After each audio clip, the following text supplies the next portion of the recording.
নিরামিষ দিনে এই রান্নাটা যদি পাতে থাকে সেই মজা। তো আমি দেখো প্রথমে মুগ ডালগুলোকে ধুয়ে ভিজিয়ে রেখেছিলাম 1 ঘন্টা, তারপর আমি পেস্ট বানিয়ে নিয়েছি। তারপর আমি মুগ ডালে দিলাম কারি পাতা, পরিমাণ মতো নুন, হলুদ, তারপর গোলমরিচের গুঁড়া, এসব দিয়ে ভালো মতন আমি মুগ ডালটা মাখিয়ে নেব। তারপর দেখো মাখাটা একটুখানি আমার ঘন লাগছিল, তার জন্য আমি একটুখানি পাতলা করে নিলাম, তারপর রেখে দিলাম। তা এদিকে দেখো আমি আলু সেদ্ধ করে নিয়েছিলাম, আলুটা ম্যাশ করে আমি সেখানে দিয়ে দিলাম বাদাম কুচি, তারপর নুন, হলুদ, পরিমাণ মতন গোলমরিচের গুঁড়ো, তারপর চিলি ফ্লেক্স, যেহেতু আমি কাঁচা লঙ্কা দিইনি, কাঁচা লঙ্কাও দিতে পারো তোমরা। তারপরে আমি জিরের গুঁড়ো দিতে ভুলে গিয়েছিলাম, তো জিরের গুঁড়োটা দিয়েও একদম ভালো মতন মেখে মেখে নিয়েছি। দেখো এদিকে দেখো আমি আলুগুলোকে একটা শেপ দিয়ে নিয়েছি, যে যেরকমভাবে দিতে ভালোবাসো গোলও দিতে পারো তোমরা, তো আমি এই লম্বা শেপে দিয়ে নিলাম। তারপরে যে দেখো মুগ ডালটা আমি বেটে রেখেছিলাম, সেটার মধ্যে আলুগুলোকে আমি কোট করে করে তেলে একদম লাল লাল করে ভেজে নেব। তো এদিকে দেখো আমার কিন্তু আলু আরও মুগ ডালের সে বড়াটা ভাজা হয়ে গেছে। তারপর আমি আরও যে কটা ছিল সে কটা ভেজে নিয়েছি।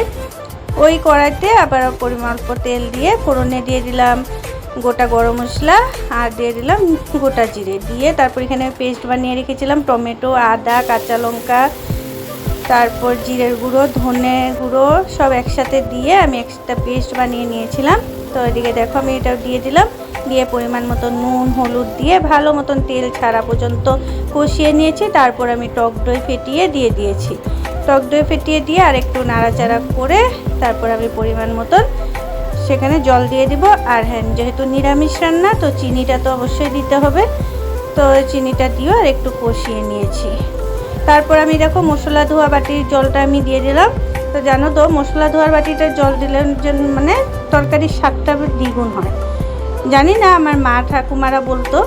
তারপরে দিকে দেখো ভালো মতন আমি 10 মিনিটের মতন আমি জলটা পুরো ফুটিয়ে নিয়েছি।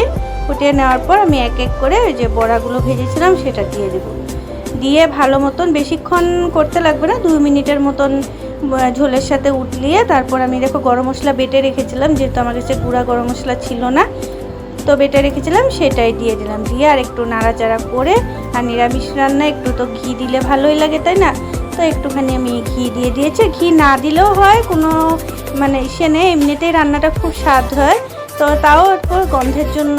আর আজকাল তো ঘি জানোই, গন্ধ তো নাই, তাও আর কি। তো এদিকে দেখো আমার রান্না কমপ্লিট। তো কেমন হয়েছে আমার এই রেসিপিটা একটু কমেন্টে জানিও, যদি ভালো লেগে থাকে একটু ভালোবাসা দিয়ে পাশে থেকো। ধন্যবাদ সবাইকে।